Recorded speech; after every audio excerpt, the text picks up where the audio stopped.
آپ یہ دیکھ لیجئے انویسٹر کا کانفیڈنس اگر ایک بار شیک ہو گیا تو وہ تو پھر یہاں انویسٹ نہیں کرے گا, وہ وڈرا کرے گا, چلا جائے گا بائے بائے کہہ کے آپ کو. لہذا جب کبھی بھی کوئی بات ہو تو you have to have that disclosure principle in mind, and it has to be implemented qualitatively and quantitatively with effective medium of transparency. Unless and until the entire system is transparent, you cannot afford to install any system here in the country or anywhere, or set up any kind of a business. Now, let's see what the slide says further. For institutions which may give more favorable assessments, leading to misleading indicators of risk exposures and the potential for inadequate capital requirements. Furthermore, such disclosures will underpin the comparability of disclosures across banks. As I was discussing with you, کہ یہ جو institutions ہوتے ہیں favorable assessment جب کرتے ہیں تو they should come up with the reason, they should come up with the logic, and especially the risk exposures should be immediately spelled out. There should be an absolute transparency in the decision, in the assessment, in the credit risk ratings, in the risk analysis and the risk weightages as well. جب تک یہ ساری چیزیں اکٹھا نہیں ہوں گی اس وقت تک آپ یہ سمجھ لیجئے کہ ڈسکلوجر پرنسپل اب اگر اڈاپٹ نہیں ہوا اور اگر ان ساری چیزوں کو ٹرانسپیرنٹ نہیں بنایا گیا تو کیا ہوگا؟ Nobody is going to accept whatever you are going to say. And once that investors' confidence is shaken, just don't for a minute think or understand that you are going to be deeply involved in any kind of a business transaction, because this is not possible. Unless and until the entire setup is transparent, as has been discussed here in this conversation, in this dialogue, in this discussions with you, you just for a minute do not think that you are going to attract investments. Therefore, during all this process, the transparency in line with the disclosure principle is the need of the hour. Now, during this discussion that we had just now, what we discussed was the counterparty risk weightings of OTC derivatives, credit conversion factor on the short-term commitments, or it could be the long-term commitments. Then the guaranteed repo-style transactions were discussed with you, and of course the maturity of the transactions, the maturity of the deal, and with it was the external credit assessment. The recognition process, کس چیز کا recognition process بھلا؟ External credit assessment کا.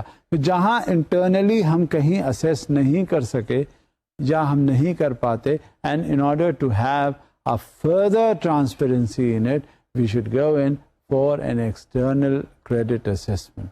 Now, the recognition process is there also. How do we recognize as to which is the most efficient and the perfect of the arrangements that we are likely to have?